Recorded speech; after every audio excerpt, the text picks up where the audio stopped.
ISF বিধায়ক Naushad Siddiqui new টাউনে ঘুনিমাঝের পাড়া অগ্নিকাণ্ডের ঘটনাস্থল পরিদর্শন করেছেন। তিনি সেখানে বসবাসকারী ক্ষতিগ্রস্তদের সাথে দেখা করেছেন, যাদের বাড়ি আগুনে পুড়ে গেছে, এবং তাদের সাহায্যের আশ্বাস দিয়েছেন। এই আগুনে 250-এরও বেশি বাড়ি পুড়ে ছাই হয়ে গেছে, তা ইকোপার্ক থানার পুলিশ তদন্ত করছে যে এই আগুন ষড়যন্ত্রের অংশ হিসেবে শুরু হয়েছে নাকি হঠাৎ করেই শুরু হয়েছে। যদি কেউ ইচ্ছাকৃতভাবে ষড়যন্ত্র করে আগুন লাগিয়ে থাকে, তাহলে তাকে রেহাই দেওয়া হবে না। এই কথা বলেন নওশাদ সিদ্দিকী। যাকে তাকে ধরে বাংলাদেশি বানিয়ে দেওয়া যে ট্রেন্ড চলছে ওটা না হয়। আমি কাগজ চেক করা আমার অধিকার নাই। কাগজ চেক করতে পারে, আমি লোকাল নিউ টাউন থানায় বলতে পারি যে ওই লোকটাকে আমার সন্দেহ হচ্ছে। নিউ টাউন থাকা দেখে জিজ্ঞাসাবাদ করতে পারে, বা কোনো মিডিয়ার কাজও নয়। নির্বাচন কমিশন এই কাজ দেয়নি দায়িত্ব, বা ভারতের হোম মিনিস্ট্রি দায়িত্ব দেয়নি কোনো মিডিয়াকে বা কোনো পার্টিকুলার ব্যক্তিকে আপনি যে ওর আইডেন্টিটি চেক করুন। অত সহজ নয়। আপনি দায়িত্বশীল নাগরিক, আমি দায়িত্বশীল নাগরিক। যদি মনে হয় এখানে বিদেশি কোনো নাগরিক থাকে, তাহলে কি করবো? আমরা থানাতে গিয়ে অভিযোগ করব, ভিডিওতে গিয়ে অভিযোগ করে দেবো। তারা কনসার্ন ডিপার্টমেন্টকে জানিয়ে তারা এসে প্রয়োজনে কাগজ চেক করবে। বলে দিলি তো হয়ে গেল না ভাই? তাও বড় আমি বিতর্কে আমি যাচ্ছি না।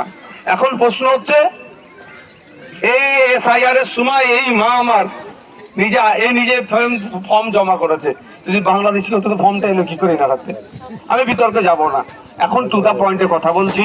আমি এখানে যা মায়েরা এখন বর্তমানে থাক না, আমার কি হয়েছে, যে মায়েরা এখানে বর্তমানে বাপেরা আছে, তাদেরকে আমি বলেছি আপনাদের লিস্ট তৈরি করুন।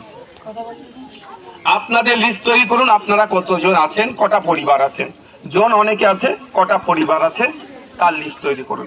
লিস্ট তৈরি করে আমাদেরকে দিন, আবার লিস্ট তৈরি করে সরকারকে জানাতে হবে।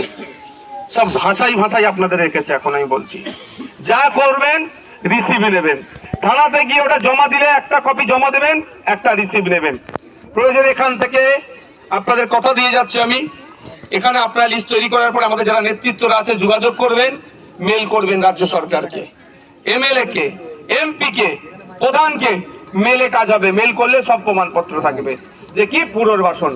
খেলা মেলা করে হাজার হাজার কোটি টাকা খরচ করে দিচ্ছে এই মানুষগুলো, যে আজকে মাথার উপরে ছাদ হারিয়ে শীতকালে এরকম অবস্থা আছে। এটা পুনর্বাসন দরকার নেই? এই তো এখান থেকে দুর্গা অঙ্গন করছে কয়েকশো কোটি টাকার প্রকল্প। আমি তার সরকারের মন্দির কাজ করার দায়িত্ব নয়, সেটা সবাই জানে, কিন্তু আমি ওইটার বিরোধিতায় যাচ্ছি না। কিন্তু এখানে প্রশ্ন, এখানকার যারা লক্ষ্মীগুলো আছে তারা মাথায় ছাদ নেই, শীতকালে যে কম্বল ছাড়া ঘুমাচ্ছে, এর ব্যবস্থা সরকার কি করতে হবে। আর সরকার যদি ব্যর্থ হয়